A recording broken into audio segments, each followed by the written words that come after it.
This is new video into us from Kyiv.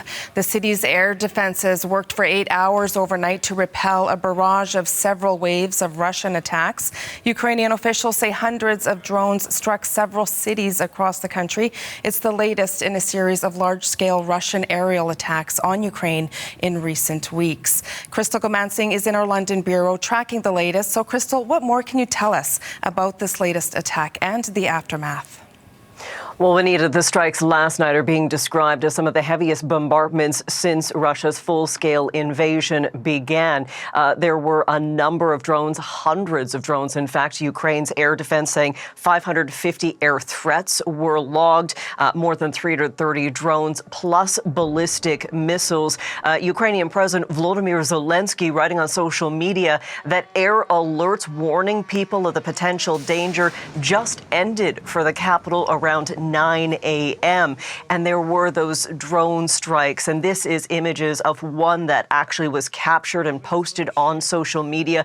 A really horrifying moment. The sounds of buzzing drones continued all night, according to Ukrainians. The sound of gunfire also could be heard. That's air defense units trying to shoot those drones down in an effort to protect people. Ukraine's foreign minister describing it as a horrible and sleepless night. Again, Ukraine's the mayor of Kyiv, Vitaly Klitschko, saying that there is widespread damage right across Ukraine. 6 of the 10 districts in the capital suffered damages. There was thick black smoke from fires burning overnight. The latest count we have from the mayor is that at least 20 people were injured. A number of people sent to hospital.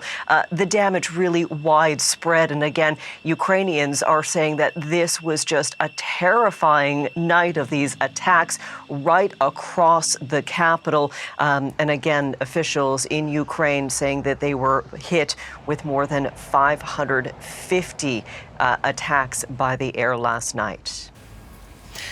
Crystal, the strikes come hours after a phone call between U.S. President Donald Trump and Russian President Vladimir Putin. Trump says he was disappointed that Putin is not ready to end the war. So what more can you tell us about the ceasefire efforts? Yeah, of course, everyone's been talking about the efforts to bring about peace in Ukraine and have Russian forces withdraw their troops. We have received some information coming out of the Kremlin. The latest is that the spokesperson for the Kremlin, Dmitry Peskov, saying that Russia is following closely the comments from the U.S. President Donald Trump, him saying that he was very disappointed. Russia's spokesperson telling reporters this morning that Trump was told during that phone conversation that Russia is prepared to set a third round of peace talks with Ukraine following talks that were held in May and June. But just take a listen to what the U.S. president had to say about the strikes, considering he had just gotten off the phone with the Russian president. I'm speaking to President Zelensky tomorrow, early in the morning, and I'm very disappointed with the conversation I had today with President Putin, because I don't think he's there. I don't think he's there. And I'm very disappointed.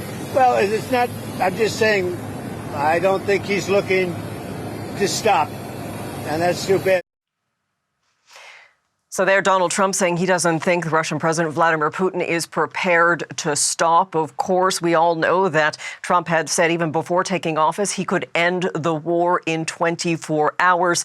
The latest from Ukraine's President Volodymyr Zelensky, he is saying that Russia will not change its, quote, dumb and destructive behavior. He is calling for more sanctions to be placed on Russia.